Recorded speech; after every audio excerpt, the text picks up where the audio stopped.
College का नाम था विक्टोरिया इंस्टीट्यूट ऑफ साइंस। शहर से दूर अपनी पुरानी ब्रिटिश वास्तुकला के लिए मशहूर था। लेकिन छात्रों के बीच एक बात और मशहूर थी। ब्लॉक सी की तीसरी मंजिल, सेमेस्टर का आखिरी और सबसे कठिन पेपर, एडवांस्ड फिजिक्स अगले दिन था। आर्यन और समीर अपने हॉस्टल के कमरे में नोट्स बिखेरे बैठे थे। भाई, अगर पेपर निकल गया तो मैं सीधे घर जाकर 48 घंटे सोऊंगा। ये न्यूटन और आइंस्टीन मेरी जान लेकर मानेंगे। अरे चुप कर समीर, अभी थर्मोडायनेमिक्स का आधा हिस्सा बचा है और ऊपर से हमारी सिटिंग अरेंजमेंट देखी। ब्लॉक सी में रोल नंबर आया हमारा। ब्लॉक सी, वहीं जहां पिछले साल एक छात्र ने पढ़ाई के दबाव में आकर खुदकुशी कर ली थी। तुम लोग भी ना, ये सब अफवाहें। चलो आज रात वहीं लाइब्रेरी में बैठकर पढ़ते हैं, वहां शांति रहती है। शांति नहीं ईशान, वहां सन्नाटा रहता है। वहां के गार्ड्स भी रात 10 बजे के बाद उधर नहीं जाते। रात के 11 बज रहे थे। चारों दोस्तों ने तय किया कि वे कॉलेज की पुरानी लाइब्रेरी, जो ब्लॉक सी के करीब थी, वहां जाकर कंबाइंड स्टडी करेंगे। जैसे ही वे ब्लॉक सी की इमारत के पास पहुंचे, हवा में एक अजीब सी ठंडक महसूस होने लगी, जो हवा चलने पर एक अजीब सी सीटी जैसी आवाज निकाल रहे थे। जब वे अंदर घुसे तो सीढ़ियों पर उनके जूतों की आवाज गूंज रही थी। वो लाइब्रेरी की जगह गलती से तीसरी मंजिल के एक पुराने क्लासरूम 304 के सामने पहुंच गए। वहां का दरवाजा आधा खुला था। अंदर से किसी के रोने की धीमी आवाज आ रही थी। सुनो, कोई रो रहा है। शायद कोई फेल होने के डर से रो रहा होगा, चलो देखते हैं। जैसे ही उन्होंने दरवाजा खोला, आवाज बंद हो गई। कमरा खाली था। बस एक पुरानी लकड़ी की बेंच पर एक खुली हुई फिजिक्स की किताब रखी थी और एक पेन पड़ा था। देखो, यहाँ कोई नहीं है, चलो यहाँ से। अरे हवा होगी यार, डरो मत। ईशान ने दरवाजा खोलने की कोशिश की, लेकिन वो टस से मस नहीं हुआ, मानो किसी ने बाहर से कोई भारी जंजीर बांध दी हो। अचानक कमरे के ब्लैक बोर्ड पर अपने आप कुछ लिखा जाने लगा। चौक की रगड़ की आवाज पूरे कमरे में गूंजने लगी। Solve this. बोर्ड पर एक जटिल फिजिक्स का सवाल उभर आया। वही सवाल जो पिछले साल के पेपर में आया था और जिसे कोई हल नहीं कर पाया था। तभी कोने में एक साया उभरा, एक लड़का जिसकी आंखों के नीचे गहरे काले घेरे थे। कल एग्जाम है, मुझे ये सवाल हल करना है, वरना मैं फेल हो जाऊंगा। प्रोफेसर मुझे मारेंगे। तुम सुमित हो, जिसकी मौत पिछले साल हुई थी? मुझे पढ़ाई करनी है। तुम लोग मेरे कमरे में क्या कर रहे हो? निकलो यहाँ से या फिर मेरी मदद करो। अचानक कमरे का तापमान और गिर गया। समीर चिल्लाने लगा और कोने में दुबक गया। आर्यन को समझ आया कि ये आत्मा अपने अधूरे काम, एग्जाम के डर में फंसी हुई है। सुमित, शांत हो जाओ।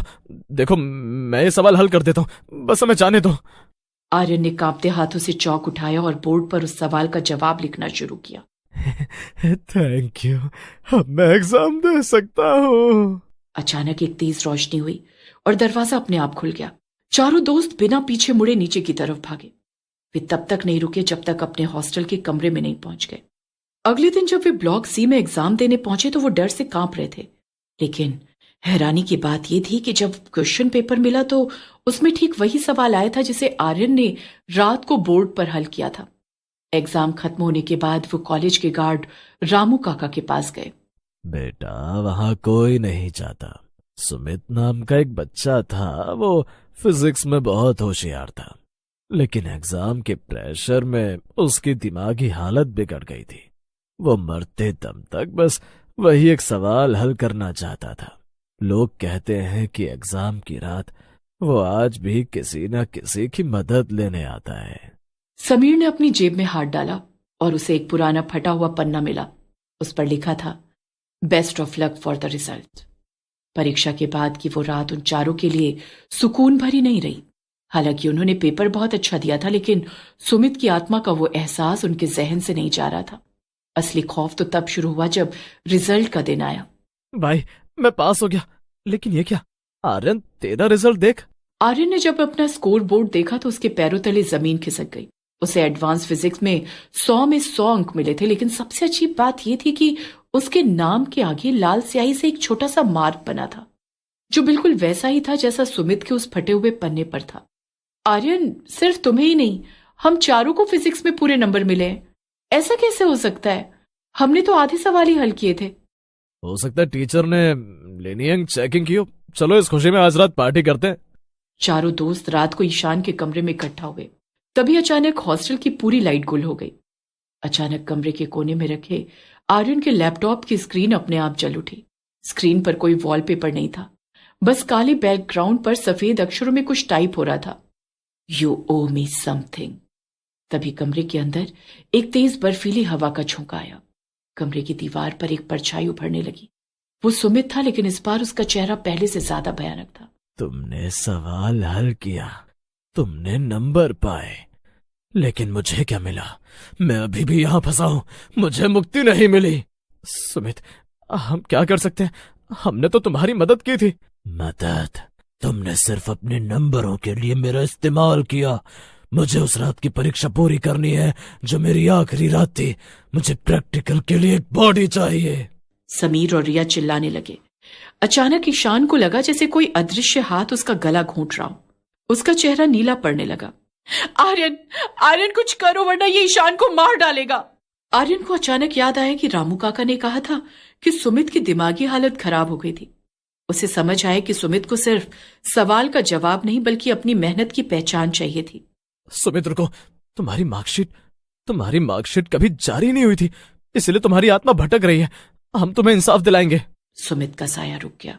वो चारों आधी रात को एक वार्डन की चाबी चुरा कर रिकॉर्ड रूम की ओर भागे।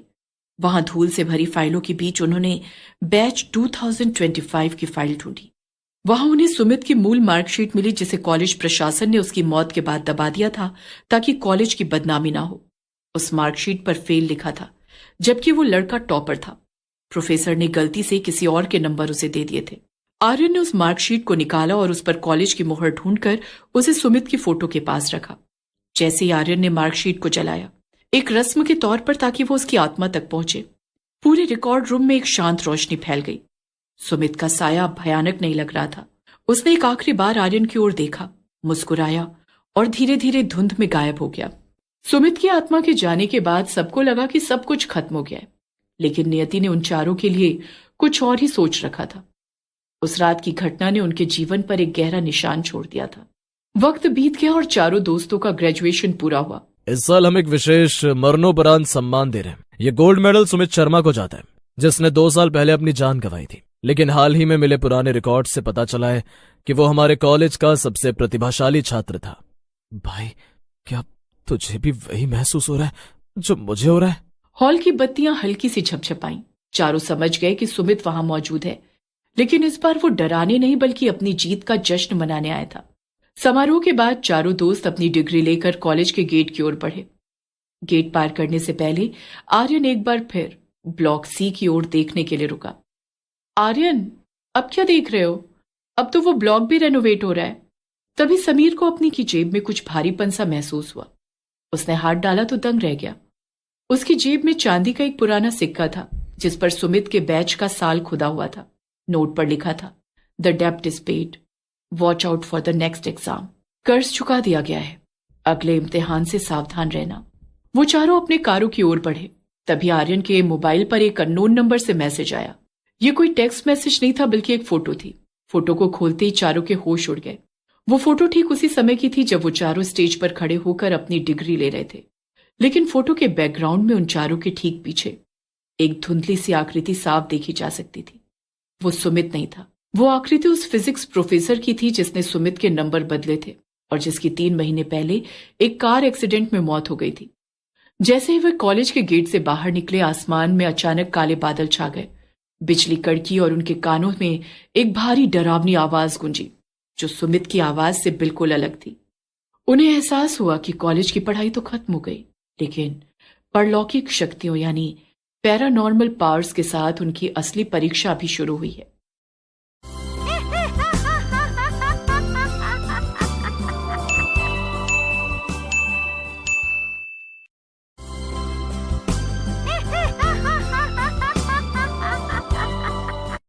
एक बार की बात होती है।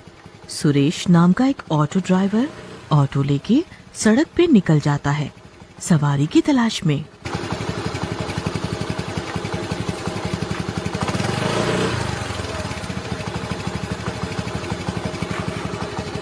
पूरा दिन सवारी ढोते ढोते वो थक जाता है और एक पेड़ के नीचे ऑटो रोककर आराम करने लगता है। पूरा दिन हो गया सवारी ढोते ढोते, थोड़ा आराम कर लेता हूँ। पूरे दिन की धूप सर पे ही निकल गई आज तो। कुछ देर बाद सुरेश की आंख खुलती है। जी, आप कौन? कहाँ जाना है आपको? वो औरत थोड़ी डरावनी और अजीब सी थी। जी, मैं बहुत देर से ऑटो ढूंढ रही थी, फिर मुझे आपका ऑटो दिखा। आप सो रहे थे तो मैंने सोचा मैं बैठ के आपके जागने का इंतजार कर लूं। अच्छा, शुक्रिया। पर आपको जाना कहाँ है? जी, आप चलिए, मैं बताऊंगी जहाँ भी रोकना होगा। अच्छा, ठीक है, चलता हूँ, पर पैसे जितने मैं बताऊंगा उतने देने पड़ेंगे। कहकर सुरेश ऑटो चलाना शुरू करता है और वो औरत उसे रास्ता बताने लगती है।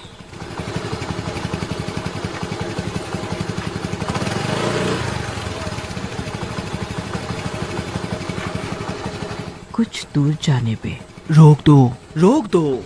जी, यहाँ? हाँ, यही रोको। जी, पर यहाँ तो कोई घर नहीं है।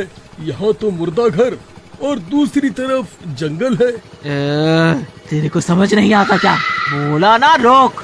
रोक मतलब रोक, यहीं। सुरेश उसका गुस्सा देख के डर जाता है और ऑटो झट से रोक देता है। औरत उतर के मुर्दा घर की तरफ जाने लगती है।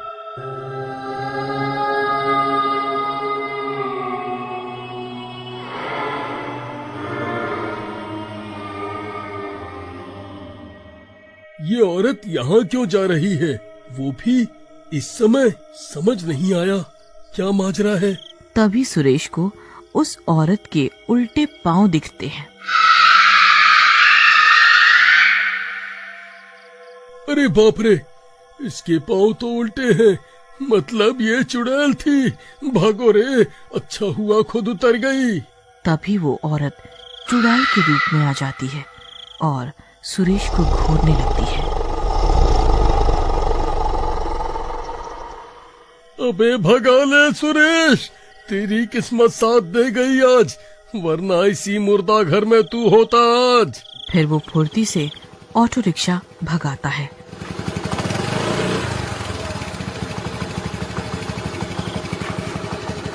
और अपने घर आ जाता है। हे भगवान, आज मैंने चुड़ैल को सैर करवाई। अगर वो चुड़ैल मुझ पर हमला कर देती तो क्या होता? सुरेश के दिमाग में चुड़ैल का चेहरा घूम रहा था। फिर वो सो जाता है। अगले दिन ऑटो स्टैंड पे।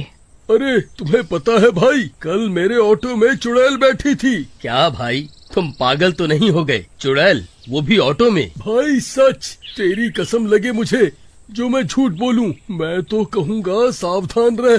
चल अब काम पर निकलते हैं। फिर वो दोनों काम पे निकल जाते हैं। रास्ते में रमेश ऑटो ड्राइवर को एक सुंदर औरत दिखाई देती है। अरे वाह, कितनी सुंदर औरत है, आज तो लॉटरी निकल पड़ी।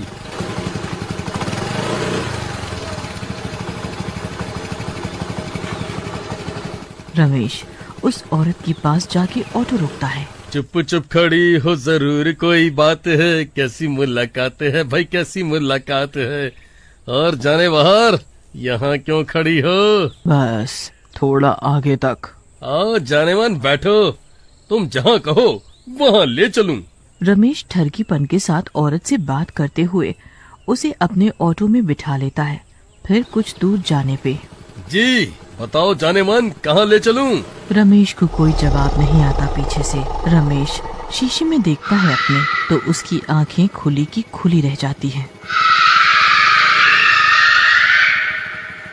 रे बाप रे, ये तो चुड़ैल है। अरे मर गया रे मैं, बचाओ। अरे मैं क्या करूं, ये चुड़ैल मुझे मार डालेगी अब। अरे ये ऑटो क्यों नहीं रुक रहा अब? अरे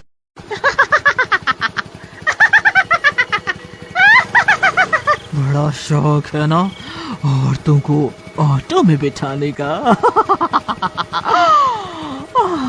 अब तेरा काम तमाम। कह के चुड़ैल जोर जोर से हंसने लगती है और रमेश पर हमला कर देती है। जितने भी ठरकी ऑटो वाले हैं मैं सबको मार दूंगी, सबको मार दूंगी। अरे बहन माफ कर दो, गलती हो गई मुझसे। मैं आज से औरतें क्या चुड़ैलों को भी बहन मानूंगा। और छोड़ दो बस। नहीं, तुझे तो सबक मैं सिखाऊंगी। फिर चुड़ैल उसे मार देती है और मुर्दा घर में छोड़ देती है।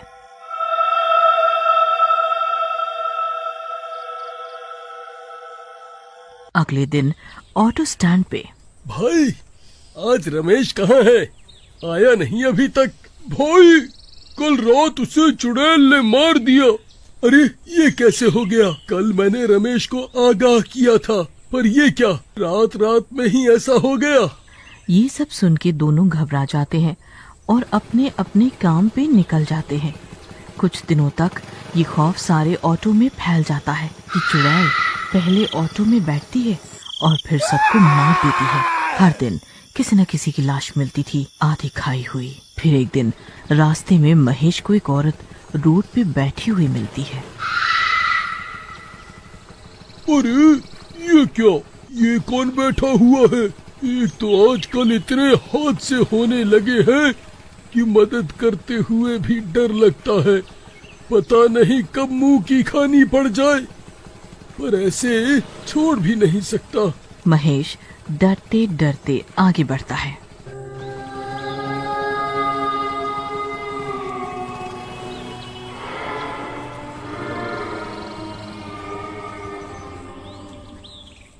बहन क्या हुआ तुम्हें? यहाँ अकेले क्यों बैठी हो? औरत मुंह उठा के देखती है। मुझे थोड़ा आगे जाना है, पर मेरी तबीयत ठीक नहीं है। कोई बात नहीं बहन, मैं छोड़ देता हूँ। औरत उठ के ऑटो में बैठ जाती है। महेश ऑटो चलाना शुरू करता है, तभी उसकी नजर शीशे में जाती है।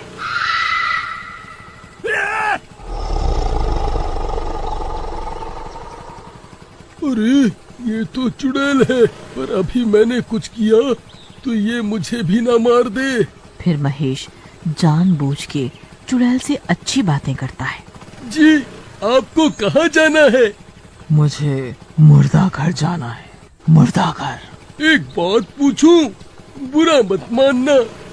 आपको पता है एक चुड़ैल सभी ऑटो वालों को मार रही है। पता नहीं उसकी ऐसी क्या दुश्मनी है जो मारती जा रही है। तो कुछ तो हुआ ही होगा, वरना क्यों करेगी वो ऐसा? हाँ वही तो, कुछ तो उसे बुरा लगता होगा, तभी तो वो मार रही है। कुछ तो बदला होगा उसका। आप बताओ क्या बात हो सकती है? शायद किसी ऑटो वाले ने उसे मारा होगा, तभी वो चुड़ैल बन के अब सभी ठरकी ऑटो वालों को मार रही है।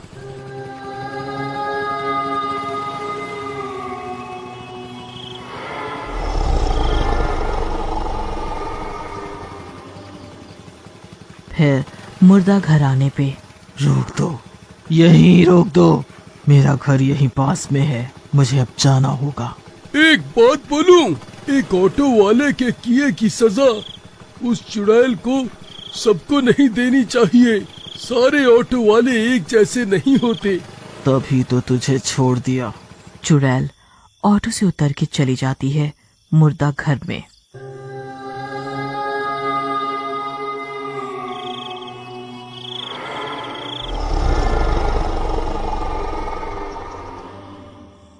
महेश सोच में पड़ जाता है। इसका मतलब ये जान चुकी थी कि मैं उसकी असलियत पहचान गया था।